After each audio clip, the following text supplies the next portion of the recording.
গণঅভ্যুত্থান পরবর্তী বাস্তবতায় দেশের রাজনীতি দাঁড়িয়ে আছে গুরুত্বপূর্ণ সন্ধিক্ষণে।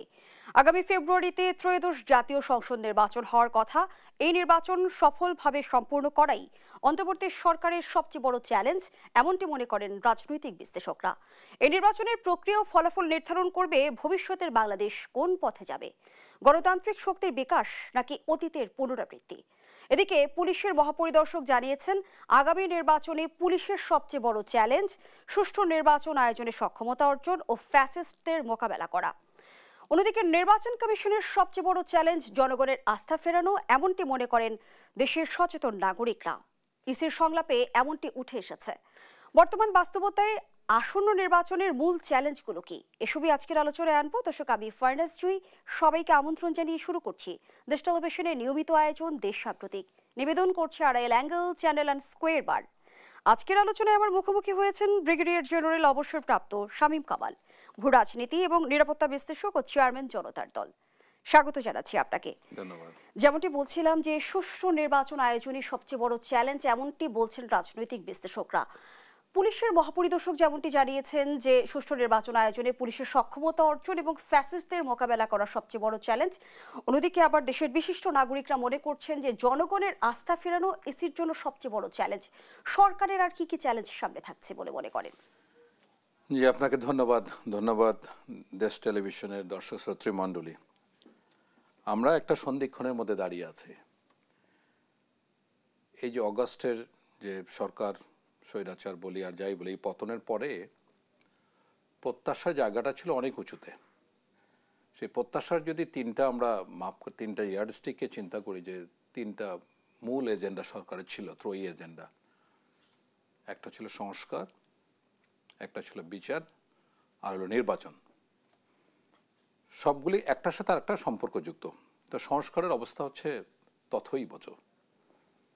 এখন নির্বাচন একমাত্র আশার আলো জাগিয়ে রেখেছে, কিন্তু ইতোমধ্যে যে ব্যাপারগুলি ঘটছে, এই নির্বাচনটাকে নিরপেক্ষ, গ্রহণযোগ্য, অন্যান্য বিষয়গুলি নাই বললাম, সেগুলিকে করার জন্য যে আলামত, সেটা কিন্তু এখনও স্পষ্ট বা মানুষের আস্থার জায়গায় পৌঁছাতে পারেনি। তো চ্যালেঞ্জ কিন্তু বহুমুখী। এই নির্বাচন কমিশনের সবচেয়ে বড় চ্যালেঞ্জ হচ্ছে মানুষের আস্থা অর্জন করা। এই নির্বাচনটা যে সঠিক হবে, নিরপেক্ষ হবে, সুন্দর হবে, এটা অংশগ্রহণমূলক হবে, এই এতগুলি বড় বড় প্রশ্ন, এটা কিন্তু একটারও আমরা সঠিক উত্তর এখন পর্যন্ত পাচ্ছি না। পুলিশের আইজিপি যেটা বলেছেন, পুলিশের জন্য যে চ্যালেঞ্জ, আমি এটা মনে করি না। পুলিশ এখনও তো কোমর তুলে সোজা হতে পারেনি। কাঠামোগত দিক, যেটা পুলিশের যে বেসিক কাঠামো, সেটার ধারে কাছে পুলিশ ফিরতে পারছে না। এই পুলিশের যে ক্ষয়ক্ষতি হয়েছে, অস্ত্র খোয়া গেছে, পুলিশ আক্রমণ করেছে, পুলিশকে পিটিয়ে মারাচ্ছে, এই যে একটা প্যারানয়েড যে পরিস্থিতি ছিল, সেই আতঙ্ক কিন্তু কাটিয়ে উঠতে পারেনি। এবং জনগণ এবং পুলিশ মুখোমুখি অবস্থানে চলে গিয়েছিল, যেমনটা আমরা আন্দোলনের সময়কার দেখেছি। সেটা তো গিয়েছে, এবং তারপরে সেনাবাহিনী মাঠে না থাকলে এটা আরও ভয়াবহ পরিস্থিতি হয়তো ভবিষ্যতে যেত। সেনাবাহিনী বা সশস্ত্র বাহিনী মাঠে আছে বলে কিন্তু পুলিশ অনেকটা নিরাপদ। কিন্তু তারপরে আমরা দেখলাম যে পুলিশের যে বেসিক ক্যারেক্টার, তার কোনো পরিবর্তন হয়নি। এটা একটা উদাহরণ দেয় যে কোনো একটা দল এই মিথ্যা মামলা দিয়ে যে চাঁদাবাজি করছে, পুলিশ হচ্ছে তার সহযোগী। পুলিশের অন্য যে পুলিশের রোল, সেটা না যতটা, তার থেকে বেশি চাঁদাবাজির দিকে তাদের আকর্ষণ অনেক বেশি। এরকম ভুরি হাজার হাজার প্রমাণ আছে। তো সব কিছু মিলে পুলিশের কথা বাদই দিই, কিন্তু নির্বাচন কমিশনের বা সরকারের যেটা গুরুত্বপূর্ণ একটা জায়গা, নির্বাচনের লেভেল প্লেইং ফিল্ড, যেটা সমতল মাঠ, এটা কিন্তু এখনও 5% তৈরি হয়নি। আজকে যারা বিএনপি এবং জামাতে ইসলাম বাদে অন্য কোনো রাজনৈতিক দলের নেতা, তারা কিন্তু এলাকায় যেতে পারছেন না। তাহলে প্রার্থী আছে না? আজকে সম্ভাব্য অনেক প্রার্থী, যারা আওয়ামী লীগের খারাপ মানুষ, যারা নেতা ছিল, যারা বিভিন্ন ধরনের মানুষকে কষ্ট দিত, তাদের কথা বাদ দেন, এছাড়া কি ভালো মানুষ নাই? কিন্তু রাজনীতির মাঠে আপনারা এই দুই দল বাদে অন্য কোনো দলের মানুষকে আপনি এলাকায় পাবেন না। তাহলে তারাও তো নির্বাচন করতে আগ্রহী। তারা যদি নিরাপদে ফিরতে না পারে, তারা যদি ক্যাম্পেইন করতে না পারে, মানুষকে যেতে না পারে, তাহলে তারা কীভাবে নির্বাচন করবে? এই যে এত শত শত হাজার হাজার যে মিথ্যা মামলা হয়েছে, সেই মিথ্যা মামলার ব্যাপারে সরকার কি করছে? বারবার কিছু প্রহসনমূলক কথা বলছে। কীরকম, যে কিছুদিন আগে 173A সিআরপিসিতে আপনার একটা নতুন আইন উপদেষ্টা বললেন যে এর মাধ্যমে যত ধরনের মিথ্যা মামলা আছে, সুপারিনটেন্ডেন্ট অফ পুলিশ বা পুলিশ কমিশনাররা এটা চাইলে তাদেরকে ফাইনাল রিপোর্ট দিয়ে তাদেরকে তাদের নাম বাদ দিতে পারেন, কিছুই হচ্ছে না। এর আগে জেলা প্রশাসকদের এরকম একটা ক্ষমতা দেওয়া ছিল। তাহলে বিষয়টা কি যে সরকার কোনোভাবেই এই আইন শৃঙ্খলা পরিস্থিতি সহ নির্বাচনমুখী পরিবেশটা তৈরি করতে পারেনি। শুধু নির্বাচন রোড ম্যাপ দিলেন আর নির্বাচনের ট্রেন ছেড়ে দিলেন, এই ট্রেনটা ঠিক মতো পৌঁছাতে পারবে কিনা জায়গা মতো এটার খবর রাখবেন না আপনি। সো আমার দৃষ্টিতে, আমি যেহেতু রাজনীতির সাথে সরাসরি জড়িত, আমি বলতে পারি এখনো এই নিরপেক্ষ একটা গ্রহণযোগ্য নির্বাচনের পরিবেশ 5% অর্জন করা সম্ভব হয়। সরকারের প্রস্তুতিতে যদি ঘাটতি থাকে তাহলে আসলে সুষ্ঠু নির্বাচন আয়োজন কিভাবে সম্ভব? এটার বিষয়টা, হ্যাঁ দেখুন, সবচেয়ে বড় কথা হচ্ছে যে প্রত্যেকটা জায়গায় একটা রাজনৈতিক ইকুইলিব্রিয়াম, এটা কিন্তু খুবই ইম্পর্টেন্ট, যেটা কিন্তু ভারসাম্যটা নষ্ট হয়ে গেছে। যেমন আমরা 90-এর দশকে 80 দশকে দেখেছি একই পরিবারের মধ্যে কেউ জামাতে ইসলাম করে, কেউ বিএনপি করে, কেউ জাতীয় পার্টি করে, বাট দিন শেষে তারা একসাথে ঘুমায়, একসাথে থাকে। এখন পরিস্থিতি হচ্ছে পুরো ডিফারেন্ট। আজকে এক ভাই যদি বিএনপি করে, আর এক ভাই যদি আওয়ামী লীগ করে, এই ভাই গিয়ে থানায় গিয়ে অভিযোগ করছে যে আজকে ভাই ঘরে আছে, ধরে নিয়ে যান। তো এই যে রাজনীতি, বিভক্তি এবং প্রতিহিংসার রাজনীতিটা এত নিকৃষ্ট মানে পৌঁছে গেছে যে সেখানে আমাদের আসলে এই ইকুইলিব্রিয়ামটা থাকছে না।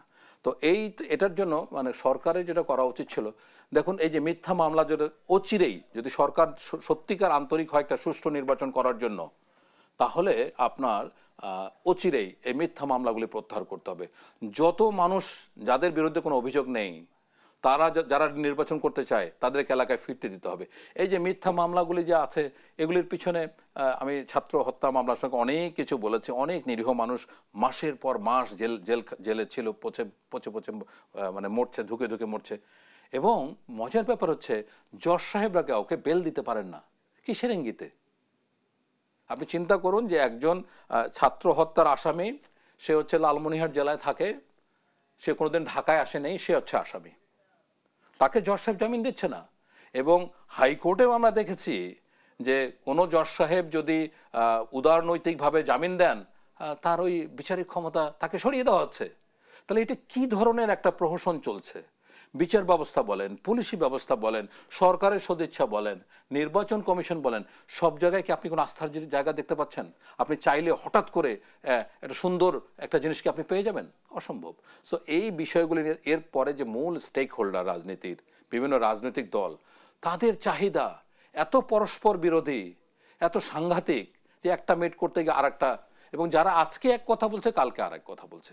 তাহলে আপনি বলেন যে ঐক্যর জায়গা যদি না থাকে, একটা কনসেন্ট, একটা যদি মানে ঐক্য মতে পৌঁছাতে না পারে, তাহলে এই বড় বড় রাজনৈতিক অবজেক্টিভগুলো আপনি কীভাবে অ্যাচিভ করবেন? তো সর্বসাকল্যে এখনও আমরা বড়ই মানে সংশয়ের মধ্যে আছি, দুশ্চিন্তার মধ্যে আছি। একচিলতে আসা একটা নির্বাচন, এই নির্বাচন যদি সঠিক সুন্দরভাবে মানে সম্পন্ন করতে না পারে, তাহলে ভবিষ্যতের বাংলাদেশের মানে সময়টা আরো অন্ধকার। কিন্তু জনাব শামীম কামাল, বর্তমান বাস্তবতা আমাদের কি বার্তা দিচ্ছে? একদিকে আপনি বলছিলেন মামলা বাণিজ্যের কথা, আইন শৃঙ্খলা পরিস্থিতির আমরা অবনতিও দেখছি, সেই সাথে আমরা দেখছি যে মবের ঘটনাগুলোও বাড়ছে। সব মিলিয়ে কোথায় অগ্রসর হচ্ছি আমরা? দেখুন, যে রাষ্ট্র ব্যবস্থা দুর্বল সেখানে আইন কানুনের সংখ্যা অনেক বেশি, এটাই হলো বাস্তবতা। মবক্রেসির যে কথাটা আপনি দেখুন, মবক্রেসির মাধ্যমে বাংলাদেশে অনেক বড় বড় সিদ্ধান্ত হলো। এমনকি আওয়ামী লীগকে নিষিদ্ধ হওয়ার বিষয়টাও কিন্তু মবক্রেসির মাধ্যমে হলো। সো এখন দেখুন, আপনার এক সময় বলা হতো আয়না ঘরকে ঢাকা হলে আয়নার শহর, এর পরবর্তী এখন হলো বায়নার শহর। যে যেখানে পাচ্ছে, আপনি দেখুন এই বিগত 1.5 বছর সময়ের মধ্যে, মানে বা 13-14 মাসের মধ্যে যে পরিমাণ আন্দোলন হয়েছে, হয়তো 1 দশকে বাংলাদেশে এই পরিমাণ আন্দোলন, এমন কোনো সেক্টর নেই, এমন কোনো জায়গা নেই, প্রাথমিক শিক্ষক, পল্লী বিদ্যুৎ, অটো রিক্সা, আনসার, যৌক্তিক অযৌক্তিক সব দাবি দেওয়া নিয়ে কিন্তু রাস্তায় নেমে যাচ্ছে। এটার জন্য কোনো অ্যানাউন্সমেন্ট, মানে সকালে একটু ঘুম থেকে উঠলো একটা দাবি নিয়ে আর বাস রাস্তা ব্লক করে। এবং সরকার এখানে খুবই নিষ্পৃহ এবং বলবো মানে সরকার সঠিক ড্রাস্টিক অবস্থা নেই। 2-1টা কেসে সরকার কিন্তু শক্ত অবস্থান নিয়েছিল, সেখানে তারা সফল হয়েছে, লাইক এনবিআর এর ঘটনাটা। এছাড়া আপনি কোনো জায়গায় সরকার এত লিনিয়েন্সি দেখিয়েছে, মানে সরকার অনেকটা অপারগ। আমরা সরকারের কাছে আশা করি না যে অন্তর্বর্তীকালীন সরকারই অল্প সময়ের মধ্যে বিশাল কিছু করবে, কিন্তু এই জিনিসগুলোকে হ্যান্ডেল করার জন্য সরকারের কাছে যেটা সবচেয়ে বড় হাতিয়ার ছিল সেটা হলো সশস্ত্র বাহিনী, যাদেরকে ম্যাজিস্ট্রেসি পাওয়ার দিয়ে রাখা হয়েছিল। আইজিপি গতকালকে আক্ষেপ করে বলছিলেন যে বড় বড় মাপের যে ধরা হচ্ছে, তাদেরকে তারা জামিনে ছাড়া পাচ্ছে। ওয়ারাজ নিরীহ মানুষ যারা জানে না কোনোদিন তার অপরাধটা কি, একটা মামলার আসামি হলো 70 জন, সাথে হলো 200 জন। যার কাছে টাকা আছে সেই হলো 200 জন। তাহলে কি আইন ক্ষমতাবানের কাছে নমনীয়? আইন ক্ষমতা, হ্যাঁ ক্ষমতা যার কাছে, এখন এই ক্ষমতাটা রাজনৈতিক ক্ষমতা হতে পারে। এখন তাই মাঠের অবস্থান আপনি গ্রাসরুট লেভেলে যদি দেখেন, কোন কোন রাজনীতি সবকিছু দখল করে ফেলেছে, এভরিথিং এ টু জেড যা যা আছে, এবং তাদের মধ্যেই গন্ডগোল। একজন করতে যাচ্ছে, একজন রাস্তা করছে, আর একজন সে বাধা দিচ্ছে। এবং একটা টেন্ডার হচ্ছে একটা উপজেলায় 60 জন যে আপনার টেন্ডার ড্রপ করছে, 60 জনই একটা বিশেষ দলের, এবং এটা নিয়ে মারামারি হচ্ছে। অন্য দলের তো কোনো খবর নেই। আজকে যে চাঁদাবাজি মামলা, এই ধরনের অপরাধ হচ্ছে, তার মধ্যে 72% পাওয়া যাচ্ছে বিএনপির, 22% পাওয়া যাচ্ছে আপনার আওয়ামী লীগের। খুব ইন্টারেস্টিং। জামাতে 6%, 1% হচ্ছে এনসিপি। এটা আমি টিআইবি রিপোর্ট থেকে বলছি। তার মানে যার সুযোগ আছে সেই কিন্তু চেষ্টা করছে। এনসিপি তো মাসুম বাচ্চার মতো রাজনৈতিক দল, কিন্তু muscle power, it's a huge muscle পাওয়ার, কোনো সন্দেহ নেই। সুতরাং যার সুবিধা আছে সেই কিন্তু এই কাজটা করছে, কারো উপরে আপনি আস্থা রাখতে পারছেন না। সুতরাং এই যে আপনার দখলদারিত্বের যত বাজ, দখলবাজ, দাঙ্গাবাজ, মানে সব ধরনের একটা বিশেষ একটা দলের মধ্যে এখন নিয়েছে। আপনি অবগত আছেন, সাম্প্রতিক সময়ে তথ্য উপদেষ্টা যে অভিযোগটি করলেন যে অন্তর্বর্তী সরকার গঠনের পর বিএনপি জামায়াত কাড়াকাড়ি করে প্রশাসনে নিজেদের লোক নিয়োগ করেছে। তাহলে আবার প্রশাসন নিয়ে তো আমরা বিএনপি জামায়াতকে অভিযোগ করতে শুনি। তারা বলে যে এখনো স্বৈরাচারের দোসররা প্রশাসনে অবস্থান করছে, কিংবা প্রশাসনের নিরপেক্ষতা নিয়েও তারা বিভিন্ন সময় প্রশ্ন তোলে। এটাই তো অলিগার্কি বা স্বৈরতন্ত্রের সৌন্দর্য। নিজেরা করবে কিন্তু দোষ চাপাবে আরেকজনের উপরে। মাহফুজ আলম কামাল সেদিনে বলতে শুনলাম কিভাবে বড় বড় পদগুলি বিএনপি এবং জামাতের মধ্যে ভাগাভাগি হয়েছে। কথা তো স্পষ্ট, কেউ অস্বীকার করতে পারবে? অস্বীকার কোনো সুযোগ নাই। সুতরাং এখানে আমি বলবো যে এটা লুটপাটের দেশ, যে যখন সুযোগ। তো সেখানেও কিন্তু প্রশ্ন এসেছে শামীম কামাল, যে মাহফুজ আলম এতদিন কেন বলেনি, নির্বাচনের আগেই কেন এই কথাগুলো বলছে? মাহফুজ আলম এতদিন বলে নেই, তার কারণ হয়তো সে চাপের মধ্যে ছিল, কারণ এর আগে দুই একটা স্ট্যাটাস দিতে গিয়ে তার জীবন হুমকির মুখে পড়েছে। এখন কি সে চাপমুক্ত?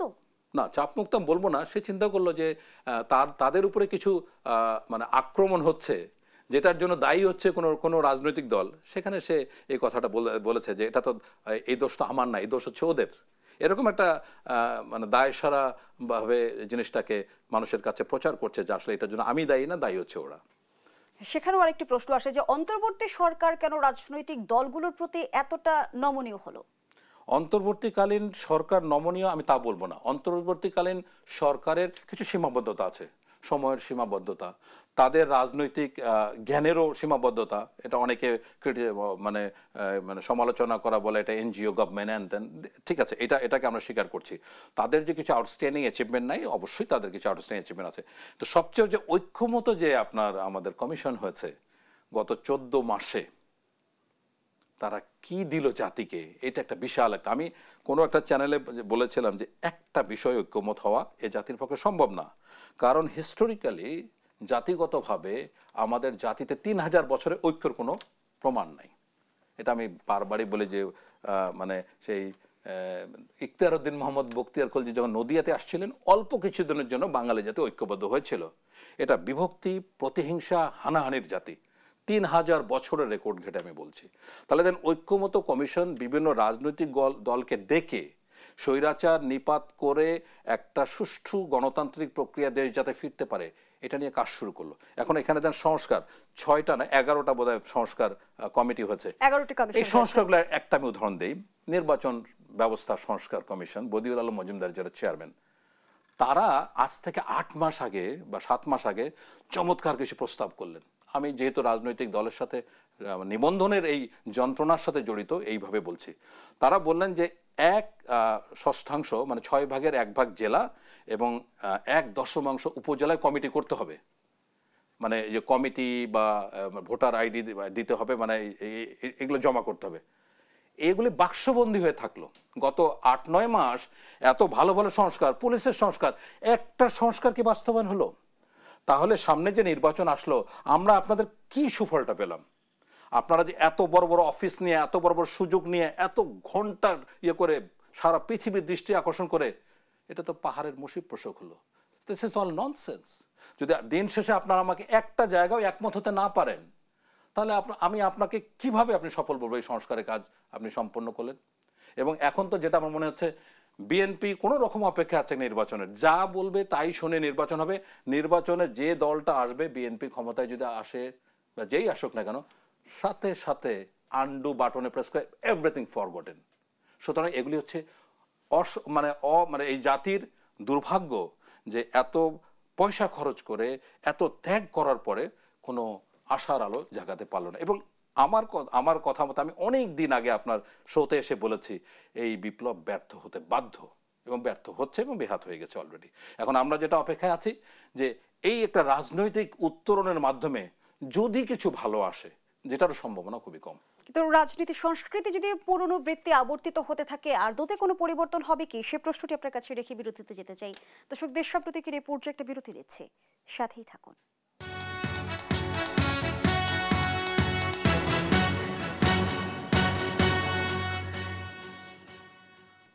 আবারও আমন্ত্রণ, আপনারা দেখছেন দেশ টেলিভিশনের নিয়মিত আয়োজন দেশ সাম্প্রতিক। নিবেদন করছে Arail angle channel and square বার। আমরা আবারও ফিরছি আলোচনায়। জনাব শামীম কামাল, যে আলোচনায় আমরা ছিলাম, একটা ভিন্ন প্রসঙ্গে আপনার কাছে প্রশ্ন রাখতে চাই। অন্তর্বর্তী সরকার 6 মাসের মধ্যে নির্বাচন দিয়ে থাকে, বাংলাদেশে কেন 18 মাস সময় লাগছে? এমন প্রশ্নের জবাবে অন্তর্বর্তী সরকারের প্রধান উপদেষ্টা জানিয়েছেন, আমাদের কতদিন থাকতে হবে তা কেউ নির্ধারণ করে দেয়নি, আমরা কতদিন থাকবো সেটা আমাদের সিদ্ধান্ত। তাই আমরা সংস্কারের এজেন্ডা নিয়ে কাজ করছি, এটি একটি বড় এজেন্ডা। কারণ আমরা যদি শুধু একটা নির্বাচন করি, তবে সেই পুরনো জিনিসগুলো আবার ঘটবে ভিন্ন নামে, ভিন্ন চিত্রে, আরও অনেকভাবে। সরকার যে সংস্কারের এজেন্ডার কথা বলছে, ফেব্রুয়ারিতে নির্বাচন হলে সেই এজেন্ডা বাস্তবায়ন কতটুকু সম্ভব? আচ্ছা, সরকার যে আমি প্রথমেই বললাম যে ত্রয়ী যে এজেন্ডা ছিল, তার মধ্যে সংস্কার, নির্বাচন এবং বিচার, এই তিনটা জায়গায় সংস্কারের অবস্থায় বললাম যে বলতে গেলে একদম লেজে গোবরে অবস্থা। এ পর্যন্ত এই সংস্কারের কোনো সুফল আমরা এই নির্বাচনে দেখতে পাচ্ছি না। ভবিষ্যতে এটা থাকবে কি থাকবে না, এটা তার উপর নির্ভর করবে। দ্বিতীয় আসেন বিচার। বিচার এই পর্যন্ত মানে মানে সর্বশেষ যে আমাদের স্বৈরাচার সরকার প্রধান ছিলেন, তার সাক্ষ্য গ্রহণ বোধহয় শেষ হলো প্রায়। তো এখানে একটা দুইটা বিচার হয়তোবা টোকেন বিচার, এটা নামকাওস্তায় দেখানোর মতো, লোক দেখানো একটা বিচার হয়তো ব্যবস্থা করা যেতে পারে। তাহলে আপনি বলুন, এই দুইটা যদি অবজেক্টিভ আমি ধরেন, তাহলে 90% ক্ষেত্রে, উভয় ক্ষেত্রে সরকার ব্যর্থ হয়েছে। সুতরাং সরকার যেটা বলছে যে পুরোনো জিনিস ফিরবে না, এই গ্যারান্টি আপনি কিভাবে দেবেন?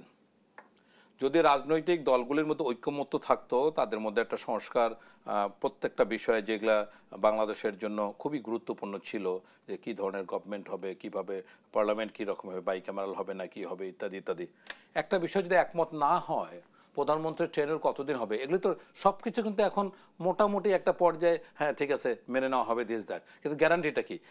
আবার এই জিনিস আমি আজকে বলে যাচ্ছি যে যেহেতু কোনো মৌলিক পরিবর্তন করা সম্ভব হলো না, বাংলাদেশে ভবিষ্যতে অলিগার্কি সহ অনিয়ম, রাজনৈতিক প্রতিহিংসা, অর্থ পাচার আরও দানবীয় ফর্মে ফিরতে বাধ্য। কারণ এটা যাতে ফিরতে না পারে, তার জন্য যে রিমেডিয়াল মেজার্সগুলি নেওয়ার, সরকার সেটা নিতে ব্যর্থ হয়েছে সম্পূর্ণরূপে। এবং সেই একই গণমাধ্যম জিটিইউকে দেওয়া সাক্ষাৎকারে প্রধান উপদেষ্টা জানিয়েছেন যে এমন মানুষও আছে যারা বলছে আপনি 5 বছর থাকুন, 10 বছর থাকুন, 50 বছর থাকুন, আপনি ক্ষমতায় থাকুন, নির্বাচনের কি দরকার?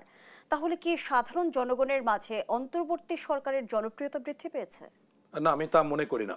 এরকম কিছু মানুষ থাকবেই, আবেগের জায়গা থেকে তার মতো মানুষকে এরকম বলতে পারে, বাট এটা কোনো সাধারণ মানুষের চাওয়া না। সাধারণ মানুষ অসহায়, যারা সাধারণ মানুষের একটা যদি 70 ভাগ ধরি, তারা বাংলাদেশের এই অন্তর্বর্তীকালীন সরকারের খুব একটা সুযোগ তারা পায় নাই। তারা বরং বেশি নিপীড়িত হয়েছে, নির্যাতিত হয়েছে, মিথ্যা মামলার শিকার হয়েছে, তারা ঘরে থাকতে পারছে না তারাই। সুতরাং তাদের জন্য মানে একজন দুইজন বললো আর সেটাকে অথরিটি করে, হ্যাঁ এটা উনি ফালাসি আকারে বলতেই পারেন, বাট এটা কোনো গ্রহণযোগ্য এবং থাকতে বললেই উনি থাকতে পারবেন তাও তো না। সুতরাং ওদিকে আমরা না যাই। আমি মোটা দাগে বলতে পারি, সাধারণ মানুষের কাছে এটা সাধারণ মানুষের বক্তব্য নয়। এখন সাধারণ মানুষ তো বলছে যে অমুক দলকে আমরা এত % ভোট দেবো, অমুক দলকে, তাহলে ভোটের কথা বলছে কেন, তাই না? বিষয়টা হচ্ছে যে অন্তর্বর্তীকালীন সরকার তো কোনো মানে সমাধান নয়, রাজনৈতিক সমাধান নয়। রাজনৈতিক সুষ্ঠু বন্দোবস্ত এর একমাত্র সমাধান। সেইটা যত ভালো হয় সেটাই হচ্ছে কল্যাণ। আমরা ওদিকে দৃষ্টি দিলে আমার মনে হয় ভালো হবে। কে কি বলেছে, কতদিন থাকতে বলেছে, এগুলি নিয়ে আলোচনা করা বাতুলতা ছাড়া কিছু না। বাংলাদেশ ভারত সম্পর্কের এই মুহূর্তের বাস্তবতা আসলে কি? আমরা বিগত সময়ের ঘটনা যদি তুলে ধরি, আমরা গণঅভ্যুত্থানের পরবর্তী সময় দেখেছি, এটা স্পষ্ট দেখা গিয়েছে যে বাংলাদেশ ভারতের সম্পর্কে এক ধরনের তিক্ততা আমরা দেখেছি। সেখানে আমরা অপপ্রচার যেমন দেখেছি, আমরা সংখ্যালঘু কার্ড খেলতে দেখেছি, কিন্তু বর্তমান সময়ে আমরা যেমন দেখলাম যে প্রধান উপদেষ্টা ডক্টর মোহাম্মদ ইউনূসকে অসুর রূপে উপস্থাপন করা হলো। এই বিষয়টি নিয়ে সার্বিক বিষয়গুলো যদি বলেন। বাংলাদেশ ভারত সম্পর্ক একেবারে ইতিহাসে এরকম খারাপ সম্পর্ক কখনো আসেনি, ভবিষ্যতেও কখনো আসবে কিনা আমি আমি আমি সন্দিহান সে বিষয়ে। শুধু প্রফেসর ইউনূস না, এবং ট্রাম্পকেও অসুরে দেখানো হচ্ছে, শাহবাজ শরীফও আছে। এগুলি আসলে মানে খুবই নিকৃষ্ট মন মানসিকতা, মানে কূটনৈতিক শিষ্টাচারে তো এটা কোনো সংজ্ঞাই ফেলা যাবে না। এটা একেবারে মানে নিকৃষ্ট, চরম, পচা সরা, মানে গলিত একটা মানসিকতার একটা বহিঃপ্রকাশ। এখানে সরকারের উচিত এটাকে ড্রাস্টিক্যালি হ্যান্ডেল করা। সরকার দেখলাম যে এই ব্যাপারে কোনো কিছুদিন আগে মহাত্মা গান্ধীকে এভাবে উপস্থাপন করে, তখন কিন্তু রাষ্ট্র ঠিকই ব্যবস্থা নিয়েছে। সো সরকার যে উদাসীন, তো আমরা এটাকে আসলে এটা ঘৃণা জানানো ছাড়া আমাদের আসলে কোনো ভাষা নেই। কোনো কূটনৈতিক একজন ম্যাচিউর্ড একজন কূটনীতিক এটা নিয়ে কথা বলতে স্বাচ্ছন্দ্য বোধ করবে না। নগণ্য, মানে একেবারে ঘৃণ্য একটা অবস্থান। এবং এই যে বাংলাদেশের সাথে ভারতের যে সম্পর্ক গত 1.5 বছরে, এটা কিন্তু উন্নতির জন্য কোনো দেশকে, না বাংলাদেশ না ভারত, কাউকে আমরা আগ্রহী দেখলাম না। কিছুদিন আগে ভারতের সেনাবাহিনী প্রধান বলেছেন একটা রাজনৈতিক সরকার আসলে হয়তো বা আসবে, তো ওদিকে তাকিয়ে থাকা ছাড়া আমরা কোনো বিকল্প দেখছি না। এবং একটার পর একটা বাংলাদেশের সাথে যত ধরনের দ্বিপাক্ষিক সম্পর্ক আছে সমস্ত দরজা একটার পর একটা বন্ধ করে দিয়েছে। এমন কোনো বিষয় নাই যেটা একটা সচিব পর্যায়ে আলোচনা ছাড়া, আর এই যে নিরাপত্তা বাহিনী বা সীমান্তরক্ষী বাহিনী প্রধানদের রুটিন কিছু ছাড়া নাথিং, কিছুই হয় নাই। কিন্তু একটার পর একটা ঘটনা যেভাবে মানে চালা হয়েছে, তাতে আমি এই সম্পর্ক উন্নয়নের কোনো সম্ভাবনা দেখি না। কিছুদিন আগে আপনার যে পুশিন, এই 20 বছর পরে কিন্তু পুশিন আবার শুরু হলো, এবং ভারতীয় নাগরিকদেরও পর্যন্ত পুশিন করা হলো। হ্যাঁ, এটা ভারতীয় নাগরিক, রোহিঙ্গা, মানে এখানে খুব ইনডিসক্রিমিনেটলি আন্তর্জাতিক আইন সবকিছু ভঙ্গ করে এই কাজটি ভারত বাংলাদেশের উপর চাপিয়ে দিয়েছে। ইভেন পার্বত্য চট্টগ্রামের ঘটনাও আমরা খাগড়াছড়িতে দেখলাম। স্বরাষ্ট্র উপদেষ্টা কিন্তু ইতিমধ্যে অভিযোগ করেছেন যে এখানে ভারত কিংবা ফ্যাসিস্টদের ইন্ধন থাকতে পারে, এবং প্রমাণ আছে। কারণ আপনি দেখুন, আজ থেকে গত বছর সেপ্টেম্বরে খাগড়াছড়িতে মোটরসাইকেল ছিনতাইকে কেন্দ্র করে এক বাঙালি ছেলেকে পিটিয়ে মারা হয়। ফাইন, এটা অন্যায় করলে তার বিচার হবে বা তার নামে মামলা হবে, এটাই স্বাভাবিক। কিন্তু সে সময় আমরা দেখলাম যে ড্রোন ব্যবহার হচ্ছে, ইউভি ব্যবহার হচ্ছে। তো এগুলি কোত্থেকে আসে, কীভাবে ব্যবহার হয়, এটা সুস্পষ্ট আমরা জানি। হ্যাঁ, তো সুতরাং এই বিষয়গুলি আমার মনে হয় যে ভারতের দিক থেকেও মাঝে একবার বলা হয়েছিল, তাদের পররাষ্ট্র মন্ত্রণালয়ের মুখপাত্র বলেছিলেন যে মানে ভারত এখন প্রস্তুত বাংলাদেশের সাথে সম্পর্ক উন্নয়নের, কিন্তু বাস্তবে আমরা এটার কোনো আলামত দেখলাম না। এবং বাংলাদেশ থেকেও স্বপ্রণোদিত হয়ে এগোনো উচিত ছিল। বাংলাদেশ মানে নিকটতম প্রতিবেশী হিসেবে ওই যে ভারত যেটা বলে পড়শি পহেলে, আমরা বাস্তবে দেখলাম যে ঘটনাটা তার। এবং ভারতের সবচেয়ে বড় বিপদ এখন যেটা, ভারত কিন্তু এখন মার্কিন ট্রাম্পের পাগলা রাজার রোষানলে পড়েছে। এটা কিন্তু তাকে বিভিন্ন, এখন দেখুন ভারতের প্রকৃতপক্ষে কোনো প্রতিবেশী দেশের মধ্যে কোনো বন্ধু নেই। কিন্তু বাংলাদেশের পার্বত্য অঞ্চল নিয়ে ভারত কোনো ষড়যন্ত্রের নীল নকশা বুনছে কিনা, আমরা কিন্তু এর আগে ভারতীয় গণমাধ্যমে এটি প্রচার হতেও দেখেছি যে চট্টগ্রাম বাংলাদেশের থাকবে না। সে আলোচনায় ফিরতে চাই, আবারও বিরতির সময় হয়েছে। দর্শক, দেশ সাম্প্রতিকের এই পর্যায়ে আবারও বিরতিতে যাচ্ছি, সাথেই থাকুন।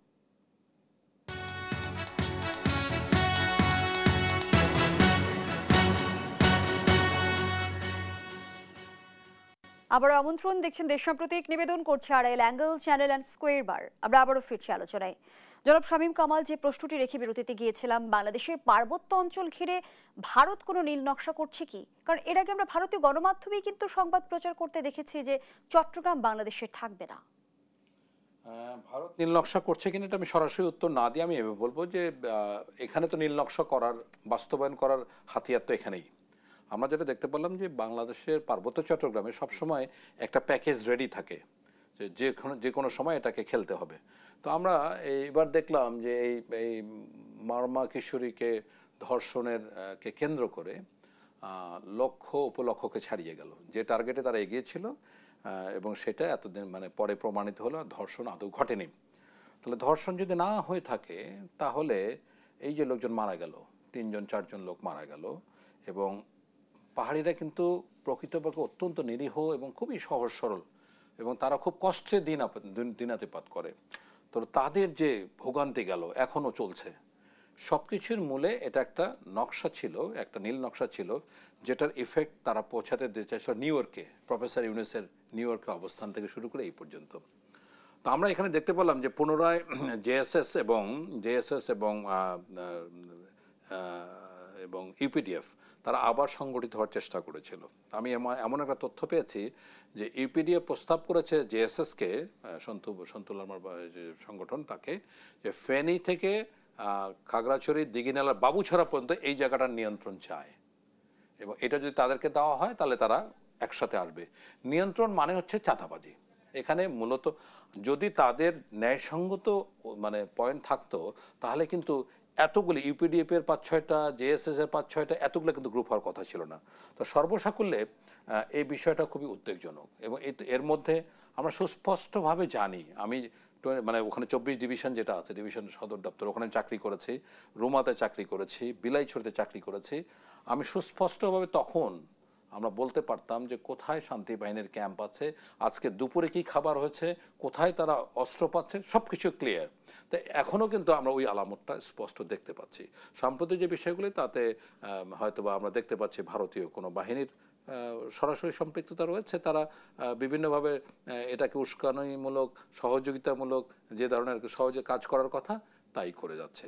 নট অনলি দ্যাট, এবং এমনকি মিয়ানমারেরও আরাকান আর্মিরও আমরা একটা সম্পৃক্ততা দেখতে পাচ্ছি। সুতরাং প্রসঙ্গ হলো যে যখন এই ঘটনাটা বাস্তবায়ন করতে পারে না, মানে কেউ তো দায় স্বীকার করবে না, কিন্তু এদের মদত না থাকলে এখানে কিন্তু আন্দোলন জমে উঠতে পারবে না। তো এবার যেটা স্ট্র্যাটেজিক মিস্টেক করেছে, যেমন বান্দরবন হচ্ছে মারমা অধ্যুষিত এলাকা, প্রায় 55% মারমা।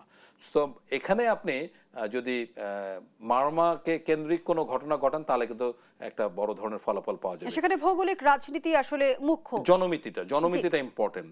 এবং মারমা এবং চাকমা কিন্তু হচ্ছে আর্টস রাইভাল, তাদের মধ্যে কিন্তু একটা দ্বন্দ্ব আছে, ঠিক আছে? তো ওখানে স্থানীয় সরকার যেটা আছে, সেটা সিএসটিবি সহ এগুলি কিন্তু কোনোটাই এই গণতান্ত্রিক প্রতিষ্ঠানগুলো একদম শূন্য। তো সুতরাং সব কিছু মিলে পাহাড়ে যে ঘটনাটা ঘটছে, আমরা এইবারের ঘটনা যেটা স্পষ্ট আলামত পাচ্ছি, এটা একটা গভীর ষড়যন্ত্রের অংশ। আমরা আমাদের আয়োজনের একেবারেই শেষ পর্যায়ে ছোট্ট করে একটি প্রসঙ্গে আপনার কাছে প্রশ্ন রাখতে চাই। নির্বাচন কমিশনের নিবন্ধন পেতে যাচ্ছে দুটি রাজনৈতিক দল, এনসিপি এবং বাংলাদেশ জাতীয় লীগ। আপনার দল জনতার দল এই দফায় কেন নিবন্ধন পেল না? আমরা ঝুলে আছি আর কি। আমাদেরকে দ্বিতীয়বার তদন্তে আমাদের মাঠ পর্যায়ে যাচ্ছে। দেখুন, মানে বাংলাদেশের প্রেক্ষাপটে সৎভাবে রাজনীতি করা প্রায় অসম্ভব একটা বিষয়। এনসিপি রাজার দল, কিংস পার্টি, তার 90% আলামত স্পষ্ট হয়ে গেছে, আর একটা আলামত বাকি আছে। এটা হলে আপনি শতভাগ নিশ্চিত হবেন এনসিপির। এটা কি? যখন ইলেকশন হয়ে যাবে তারপরে এই দলটা হারিয়ে যাবে। গত নির্বাচনে দুইটা কিংস পার্টি ছিল, বিএনএম অ্যান্ড বিএনএফ। তারা কোথায় আজকে? সো মানে বাংলাদেশের রাজনৈতিক ইতিহাসে এই মানে কিংস পার্টিরা হারিয়ে যায় এভাবে। সুতরাং তারা হচ্ছে রাজার দল, আমরা হলাম প্রজার দল।